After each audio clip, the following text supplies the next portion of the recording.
जी question पूछें। Sir आपने जो एक्सपोर्ट्स के लिए बताया था उसका एक दफा फिर रिपीट कीजिएगा। हाँ, एक्सपोर्ट्स की इनकम जो है वो बिजनेस इनकम होती है, लेकिन वो फाइनल टैक्स रिजीम में है। एक्सपोर्ट्स में होता ये है कि जब आप कोई चीज़ एक्सपोर्ट करते हैं ना, जब कोई गुड्स आप एक्सपोर्ट करते हैं, उसके पैसे बाहर से आपके पास आते हैं। तो उन पैसों को क्या होता है, वो जब पैसे आते हैं तो जब बैंक के पास वो पैसे आते हैं तो बैंक आपसे पूछता है कि किस चीज़ के पैसे हैं। आपको बैंक को बताना पड़ता है कि ये इनकी नेचर क्या है। तो जब आप ये बताते हैं एक्सपोर्ट के पैसे हैं, तो बैंक उसमें से कुछ टैक्स काट लेता है, 1% है वो, और वो टैक्स काट के गवर्नमेंट ऑफ पाकिस्तान को जमा करा देता है। तो इस तरह एक्सपोर्ट्स के ऊपर भी टैक्स गवर्नमेंट को मिल जाता है। और सर अगर हम लोग कोई मीन्स के सेल करते हैं अपनी, वो जैसे आपने बताया था कि कोई प्रॉपर्टी या मशीनरी या कोई इस तरह का इक्विपमेंट वगैरह हम लोग एक्सपोर्ट करते हैं, तो उस पर भी इसी तरह बिजनेस में होगा? देखें, अब वो नेचर जो है ना एक्सपोर्ट बिजनेस की और एसेट के सेल करने की, दोनों की डिफरेंट हो सकती है। और उसके अंदर क्या कोनोटेशंस अप्लाई होंगी वो थोड़ा सा आपके उससे ना बाहर का टॉपिक है, क्योंकि उसमें मुख्तलिफ सर्कुलर्स एसआरओज हैं जहाँ पर कुछ एग्जेम्पशंस दी हुई है। मसलन SRO 947 है, उसमें कुछ एग्जेम्पशंस हैं इस किस्म की चीज़ों के लिए। इनके ऊपर एट सोर्स टैक्स नहीं होता या ये एक्सपोर्ट में शुमार नहीं होती। तो वो एडवांस टॉपिक्स हैं, अभी आपके पास, आपको बस कोर्स में उस तरह शामिल नहीं है। आप उनको याद रखें कि ये एक्सपोर्ट जो है ना ये FTR है। Yes sir. लेकिन सर जो बिजनेस में एसिड सेल करेंगे फिर उसको तो हम लोग एफटीआर में नहीं लेंगे ना? नहीं, बिजनेस में एसेट सेल करेंगे तो वो बिजनेस इनकम में ही आएगा। Yes sir. Thank you sir. ठीक है, थैंक यू।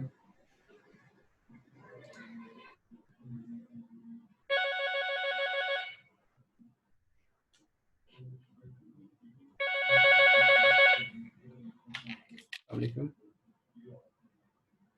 अभी मैं दूसरी लाइन पे हूँ, मैं आपको रिंग बैक करता हूँ।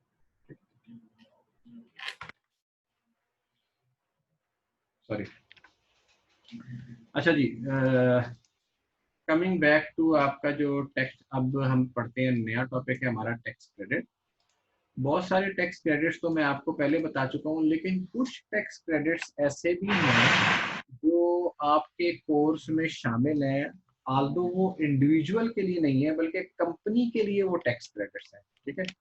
और आपके पास न्यूमेरिकल जो है वो इंडिविजुअल का आता है, आपके पास कंपनी का न्यूमेरिकल नहीं आता। तो वो टैक्स क्रेडिट्स, इसका मतलब है कि आपके पास अब जो टैक्स क्रेडिट्स आप पढ़ेंगे वो न्यूमेरिकल का पार्ट नहीं होंगे, बल्कि हो सकता है उसमें से थ्योरी का कोई क्वेश्चन आपसे पूछ लिया जाए। वो टैक्स क्रेडिट्स कौन कौन से हैं? अच्छा, पहले तो मैंने यहाँ पर लिस्ट डाउन कर दी है कि जो जनरली कुछ टैक्स क्रेडिट्स मैं आपको पढ़ा चुका हूँ। मसलन आपको मैंने पढ़ा दिया था चैरिटेबल डोनेशन का टैक्स क्रेडिट, मैंने आपको पढ़ा दिया था। ये चैरिटेबल डोनेशन का टैक्स क्रेडिट कंपनीज को अवेलेबल है। जैसे इंडिविजुअल एओपी में पड़ा है तो आपके पास कंपनी का न्यूमेरिकल तो आएगा नहीं। सिर्फ ये याद रखना है कि इंडिविजुअल को जो चैरिटेबल डोनेशन पे टैक्स क्रेडिट मिलता है उसके ऊपर जो मैक्सिमम अपर लिमिट होती है वो 30% ऑफ टैक्सेबल इनकम की होती है। जबकि इंडिविजुअल की बजाय अगर कंपनी ये डोनेट करती है तो कंपनी के लिए जो मैक्सिमम लिमिट है वो 20% ऑफ टैक्सेबल इनकम की है। अच्छा, इस investment in shares and life insurance ये टैक्स क्रेडिट कंपनीज को अवेलेबल नहीं है। हेल्थ इंश्योरेंस कंपनीज को अवेलेबल नहीं है। पेंशन स्कीम कंपनीज को अवेलेबल नहीं। नेक्स्ट है tax credit on employment generation, section 64B। ये अगेन जैसे मैंने आपको कहा कि ये आपके थ्योरी में आपसे पूछा जाएगा, ये आपसे न्यूमेरिकल में नहीं पूछा जाएगा। तो आपको थ्योरी के जो बुलेट पॉइंट्स हैं वो मैंने यहाँ पे लिख दिए हैं। और आप ये याद रखिएगा कि एग्जाम में आप इन्हीं बुलेट पॉइंट्स को लिखेंगे तो आपके लिए आसान होगा। आपकी किताब में लंबी लंबी लॉ की लैंग्वेज लिखी हुई है, उस सारी लैंग्वेज याद करना और उसे रिप्रोड्यूस करना मुश्किल होता है, उसमें अक्सर गलती होती है। बेहतर है कि आप भी अगर कोई अपने नोट्स बनाए या चीज़ों को याद करें तो इन्हीं बुलेट पॉइंट्स की सूरत में आप याद करें। सरोज, अभी तो मैंने पढ़ाया ही नहीं, क्वेश्चन आ गया आपका। अच्छा, पूछे। सर बस मैंने ये पूछना था, अभी जो आपने वो बताया ना रेट्स और वैल्यूज जो इंडिविजुअल्स की और कंपनीज के अलग-अलग, सर वो रिपीट कर दें फिर से। रेट्स चैरिटेबल डोनेशन में जो मैक्सिमम रेट इंडिविजुअल को अलाउड है वो 30% है, और कंपनी को जो अलाउड है ना वो 20% है। चैरिटेबल डोनेशन का फार्मूला है ना A/B × C। तो C में हम क्या लेते थे, एक्चुअल अमाउंट ऑफ डोनेशन और 30% ऑफ टैक्सेबल इनकम इंडिविजुअल के लिए। कंपनी के लिए हम लेंगे एक्चुअल अमाउंट ऑफ डोनेशन और 20% of taxable income, whichever is less. ठीक है, ओके, यस सर।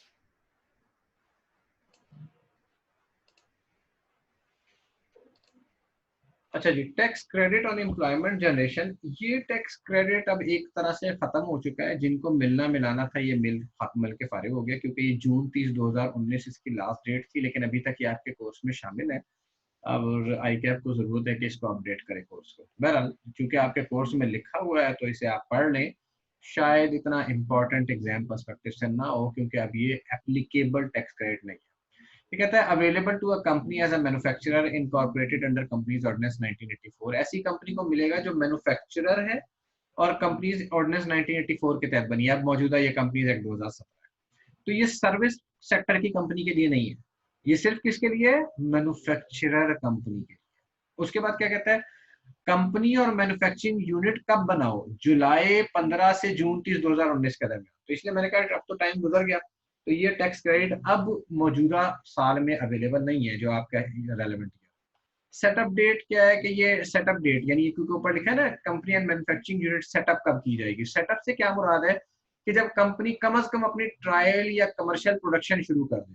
ये नहीं है कि उसने जनाब बिल्डिंग बना दी और बिल्डिंग बना के कहा कि जी मेरा सेटअप हो गया, नहीं।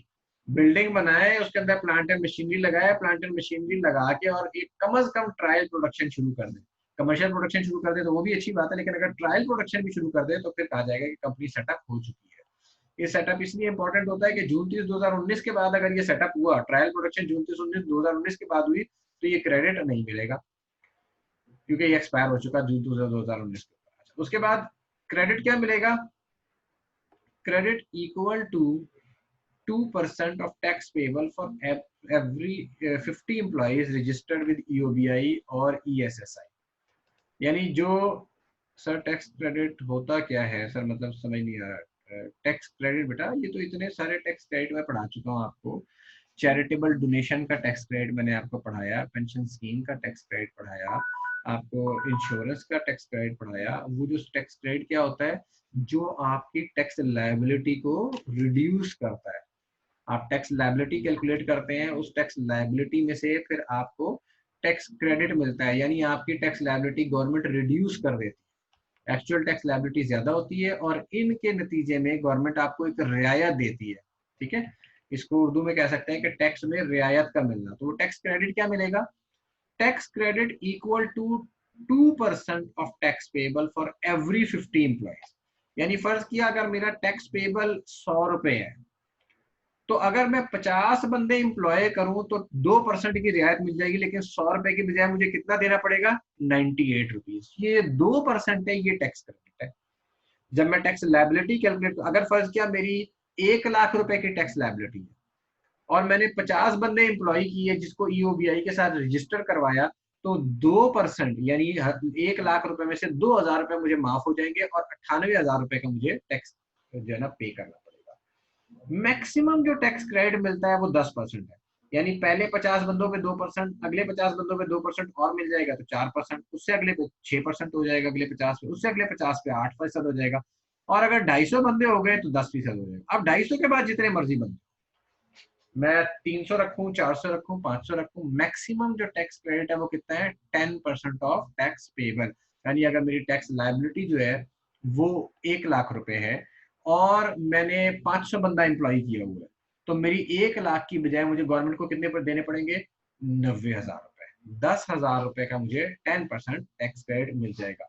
अच्छा, ये याद रखना है कि ये 50 बंदों के ऊपर 2% है। अगर 60 बंदे हैं तब भी 2% है, अगर 40 बंदे हैं तो 0 है। इसको प्रोपोर्शनेट नहीं करते।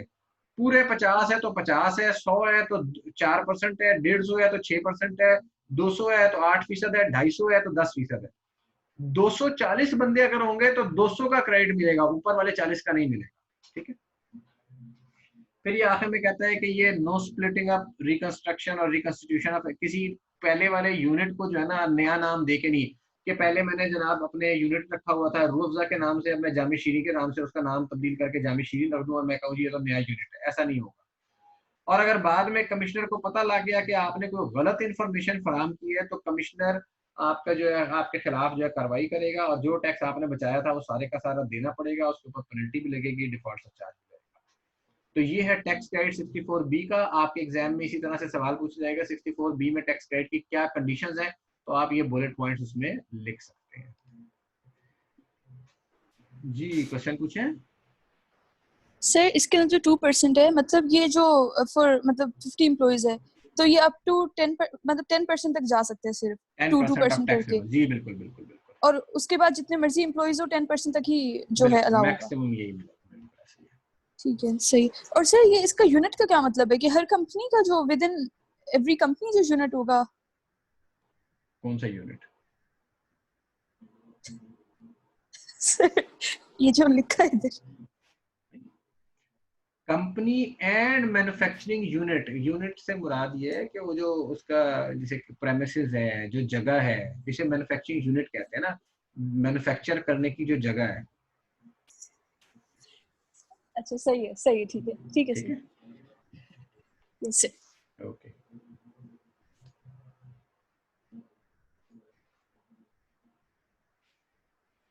जी सलमान। जी सर, ये वाले जो पॉइंट है जहाँ पे ये लिखा हुआ है नो स्प्लिटिंग ऑफ रिकंस्टिट्यूशन और reconstruction of existing unit, sir ये जरा दोबारा समझा दें, ये समझ नहीं है। दोबारा समझा देता हूँ। मसलन देखें, मैंने एग्जांपल दी थी कि मैंने एक प्लांट लगाया हुआ मैन्युफैक्चरिंग यूनिट, पहले का लगाया हुआ 50 साल पहले, और उसमें मैं रूह अफ़ज़ा बनाता हूँ। ठीक है। गवर्नमेंट की स्कीम आई और मैंने जनाब अपने प्लांट में उसका नाम रूह अफ़ज़ा की बजाय मैंने कहा जी मैं तो अब जामे शीरी बनाता हूँ। ठीक है। तो असल में तो मैंने नया यूनिट तो नहीं लगाया ना, मैंने तो सिर्फ नाम तब्दील कर दिया। ठीक है। या मैं पहले जनाब उसमें प्लांट में रूह अफ़ज़ा बनाता था, अब मैंने कहा जी आधे प्लांट को स्प्लिट कर दिया और मैंने कहा जी आधे प्लांट में मैं रूह अफ़ज़ा बना रहा हूँ और आधे प्लांट के अंदर मैं जामे शीरी बना रहा हूँ। तो कहते हैं ऐसे कोई चक्कर करने की जरूरत नहीं है, गवर्नमेंट को धोखा देने की जरूरत नहीं है। ठीक है। अच्छा ठीक है, ठीक है, समझ गया। Thank you sir. तो ये जनाब जो बंदों को मुलाजमत देगा उसको गवर्नमेंट ये टैक्स क्रेडिट देती है, उसकी टैक्स लायबिलिटी गवर्नमेंट रियायत देती है टैक्स लायबिलिटी। उसके बाद नेक्स्ट है हमारे पास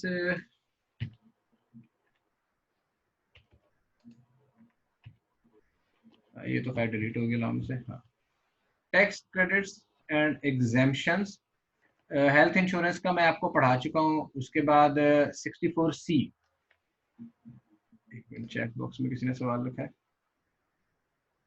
अभी तो टाइम है 15 मिनट से, 1 घंटा भी पूरा नहीं हुआ बेटा, थोड़ा सा ये 1-2 और हैं क्रेडिट्स हैं, छोटे छोटे से। ठीक है, इसमें इतना मसला नहीं होगा। अच्छा, 2 बस ये स्लाइड है, इसके बाद एक और स्लाइड है।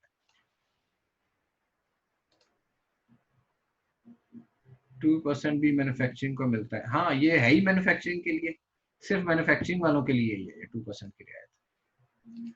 अच्छा जी, सेक्शन 64C जो है ये पहले वाले की तरह ही है, एम्प्लॉयमेंट के ऊपर है, लेकिन यहाँ पर जो है ना एम्प्लॉयमेंट किसको है? फ्रेश ग्रेजुएट को। अगर आप फ्रेश ग्रेजुएट को मुलाजमत फराहम करते हैं तो ये पिछले वाला जो क्रेडिट था वो मिलता था सिर्फ मैन्युफैक्चरिंग यूनिट को, और ये हर एम्प्लॉयर के लिए, यानी कोई भी एम्प्लॉयर जो ताज़ा ताज़ा फ्रेश ग्रेजुएट्स को मुलाजमत फराहम करेगा उनको भी एक टैक्स क्रेडिट मिलेगा। उसका फार्मूला वही है, यहाँ पर मैं लिख देता हूँ, A divided by B multiply by C। यानी वो जो आपको पहले फार्मूला पढ़ाया था ना, tax liability divided by taxable income multiply by C। C क्या चीज है?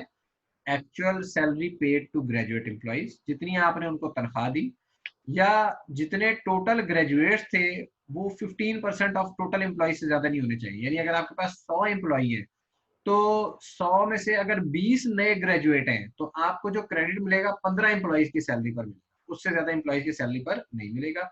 और 5% ऑफ टैक्सेबल इनकम, तो ये विच एवर इज लेस, एक तरह से ये आपके हो गए, तो इनके ऊपर आपको एवरेज रेट ऑफ टैक्स से टैक्स क्रेडिट मिलेगा। तो ये है फ्रेश ग्रेजुएट्स के ऊपर टैक्स क्रेडिट, ये भी कंपनीज को मिलता है। तो ये अब आखिरी प्रोविजन है टैक्स क्रेडिट की, ये भी कंपनीज को मिलता है। अच्छा, ये भी एक तरह से अब वैलिड प्रोविजन नहीं रही, ठीक है, क्योंकि ये भी मैक्सिमम 2019 तक अवेलेबल थी, और बाज ऐसी कंपनी थी जिन्होंने 2030 तक प्लांट लगा लिया, लेकिन अभी भी आपके कोर्स में आ रही है तो थ्योरी के तौर पर पढ़ने कि ऐसी कंपनियां, इसमें ना 65B के अंदर दो किस्म की कंपनीज है। एक वो कंपनीज है ये जो जुलाई 1 ये इसकी पीरियड जो है ना, जिन्होंने प्लांट एंड मशीनरी लगाया, ये जो मैं हाईलाइट कर रहा हूँ, जिन्होंने प्लांट एंड मशीन लगाया जुलाई 1 2010 से जून 30 2019 के दरमियान, ये उनके लिए है, ठीक है। अच्छा, इनके लिए शर्त नहीं है कि इक्विटी से लगाया हो। फिर जो दूसरी प्रोविजन है वो है अगर आपने 100% इक्विटी से प्लांट लगाया जुलाई 1 2011 से जून 30 2016 के दरमियान, ठीक है। ये क्रेडिट किस चीज के ऊपर मिलता है? ये क्रेडिट मिलता है इन्वेस्टमेंट करने के ऊपर। ये क्रेडिट किस चीज पे मिलता है? इन्वेस्टमेंट करने के ऊपर। अगर आपने प्लांट एंड मशीनरी लगाया और अगर आप यहां पर फॉल करते हैं पहले वाले में तो जून 30 2019 से पहले लगाए, दूसरे वाले में फॉल करते हैं 100% इक्विटी के जरिए लगाते हैं तो जून 30 2016 तक, ठीक है। तो पहले वाले में फॉल करते हैं तो आपको 5% ऑफ द अमाउंट इन्वेस्टेड, यानी फर्ज किया आपने 10 करोड़ रुपए का एक प्लांट लगा दिया, तो 10 करोड़ का 5% आपको टैक्स क्रेडिट मिलता है, ठीक है। 10 करोड़ का 5% का मतलब है 50 लाख रुपए का टैक्स क्रेडिट आपको मिलेगा। अगर आपने 1 अरब रुपए का प्लांट लगाया तो आपको 1 अरब का 5% यानी तकरीबन 50 करोड़ रुपए का आपको टैक्स क्रेडिट मिल जाएगा। दूसरा जो टैक्स क्रेडिट है वो 20% मिलता है अगर आप वो सारे का सारा प्लांट, पहले वाले में तो प्लांट चाहे आप लोन लेके लगाएं चाहे अपने पैसों से लगाएं तो 5%। दूसरे में अगर आपने प्लांट लगाया और प्लांट के ऊपर आपने फिर सारा का सारा अपनी इक्विटी से लगाया, लोन नहीं लिया, तो उसके ऊपर 20% ऑफ द अमाउंट इन्वेस्ट, यानी अगर आपने फर्ज किया 10 करोड़ का प्लांट लगाया तो आपको 2 करोड़ रुपए का टैक्स क्रेडिट मिलता है, ठीक है। अच्छा, ये टैक्स क्रेडिट अगर फर्ज किया आपका बच जाए, ये टैक्स क्रेडिट आपका, क्योंकि शुरू सालों में तो हो सकता है इतनी टैक्स लायबिलिटी ना हो, तो इसको टैक्स क्रेडिट कहता है कि आप आगे कैरी फॉरवर्ड भी कर सकते हैं। जो पहले वाला सेक्शन है उसमें 2 साल के लिए कैरी फॉरवर्ड हो सकता है, नेक्स्ट सेक्शन में 5 साल के लिए कैरी फॉरवर्ड हो सकता है। तो ये है जी सेक्शन 65B। ये आपके सारे थ्योरी के सेक्शंस हैं, इनमें थ्योरी आपको याद करनी है, जो बुलेट पॉइंट्स मैंने लिखे हैं ये आपको याद करने के कंडीशंस क्या है इनके मिलने की। किसी का कोई क्वेश्चन है तो पूछ लें।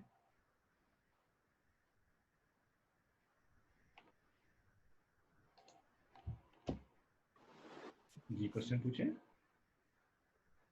सर ये जो 20% वाला पॉइंट है सर, ब्रैकेट्स में minimum tax and final tax included लिखा है, इसका क्या मतलब है? इसका मतलब ये हुआ कि जनरली जो टैक्स क्रेडिट मिलता है ना, जैसे हमने अभी पीछे पढ़ा था, वो फाइनल टैक्स के अगेंस्ट कोई टैक्स क्रेडिट नहीं मिलता, ठीक है।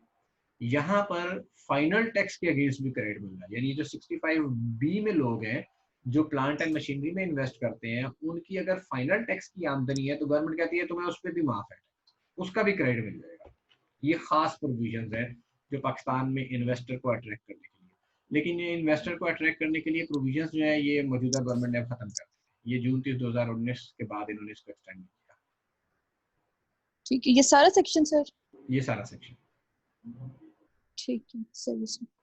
पहले ये होता था, आप देखें ये रेड से देखें, यहाँ पर मैं हाईलाइट कर रहा हूँ, पहले ये 2021 तक थी प्रोविजन, तो अब गवर्नमेंट को शायद इन्वेस्टमेंट की जरूरत नहीं रही तो गवर्नमेंट ने इसे 2019 पे करके खत्म कर दिया कि 2019 तक जिसने किया उसके बाद कोई इन्वेस्टमेंट करेगा तो हम कोई रियायत आपको नहीं देंगे। तो सर अब ये सिलेबस में है? फिर भी सिलेबस में अनफॉर्चुनेटली बेटा है। ठीक है, सही से। ठीक है, क्योंकि लॉ में प्रोविजंस तो इसी तरह से लिखी हुई है, टाइम ओवर हो चुका है इस प्रोविजंस का, ठीक है। ठीक है सर। अच्छा, और दूसरी बात ये कि पुराने इन्वेस्टर जिन्होंने इस वक्त तक इन्वेस्ट कर दिया उनको तो ये क्रेडिट अवेलेबल है ना, तो इसलिए एक लिहाज से पुराने इन्वेस्टर जिन्होंने इस पीरियड में प्लांट लगाया वो तो अभी इस क्रेडिट का फायदा उठा रहे हैं। नए आने वाले इन्वेस्टर को गवर्नमेंट ने एक तरह से डिस्करेज किया कि उनको जो है आपका ये रियायत मजीद नए इन्वेस्टर के लिए नहीं है।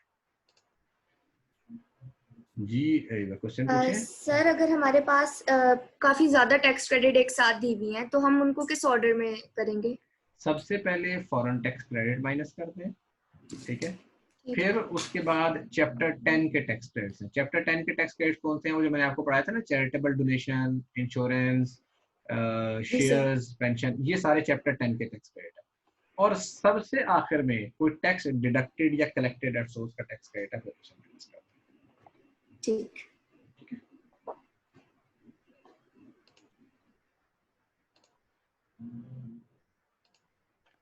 जी सलमान क्वेश्चन पूछे। जी सर, ये इक्विटी वाले जो पॉइंट है सर, इसका अलग टैक्स क्रेडिट है?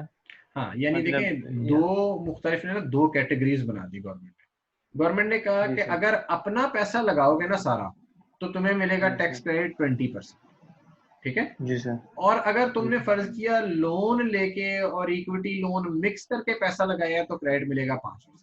तो ये दोनों में थोड़ा सा गवर्नमेंट ने फर्क। नहीं सर, एक मिनट, ऊपर जो 5% का उन्होंने बताया है ना, यहाँ पे वो डेट भी अलग है, जुलाई डेट भी 1 अलग है, 2010। वो डेट भी अलग है, लेकिन इसमें ये भी इंपॉर्टेंट है कि यहाँ मतलब मुख्तलिफ कंडीशंस है ना दोनों के अंदर, ठीक है। तो यहाँ पर एक इंपॉर्टेंट कंडीशन जो है वो अपने पैसे से लगाने की लिए, ये मैं आइडेंटिफाई कर रहा हूँ। तो बेसिकली ये एक ही पॉइंट है जो 5% टैक्स क्रेडिट का आपने ये पहले बताया है। ये एक्चुअली है सेक्शन 65B, ठीक है। सेक्शन 65B का जो उसके अंदर ना फिर आगे सब सेक्शन है, उसमें जो सबसेक्शन 1 से लेकर 3 तक है ना, वो ये कंडीशंस है, वो ये जो मैंने बुलेट पॉइंट्स अब हाईलाइट किए, ठीक है। जो लोग इन कंडीशंस को मीट करेंगे उनको मिलेगा 5% क्रेडिट, ठीक हो गया। और जो लोग इन कंडीशंस को मीट करेंगे उनको कितना मिलेगा? 20%। लेकिन सर इस सेक्शन में जो अभी आपने हाईलाइट किया है, इस सेक्शन में ये दो पॉइंट्स जो हैं वो अलग नहीं है? मतलब एक में लिखा हुआ है कि अगर 100% इक्विटी हो तो उसको 5% मिलेगा, और फिर दूसरे पॉइंट में लिखा है 20% उसमें मिलेगा अगर सारी इन्वेस्टमेंट अपनी हो। कहाँ लिखी हुई है कि 100% इक्विटी है तो 5% मिलेगा? अच्छा, उस पे 5%, हाँ यही मैं कह रहा हूँ, ये मैं इसमें कंफ्यूज हो रहा था। इस पे 20% मिलेगा और ऊपर वाले पे 5% जी मिलेगा। जी बिल्कुल, जी बिल्कुल, ये अलग अलग हैं, ठीक है, अलग, सही है, समझ रहा, सही है सर, ठीक है।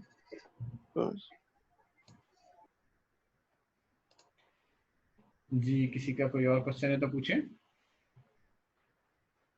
कोई क्वेश्चन नहीं है?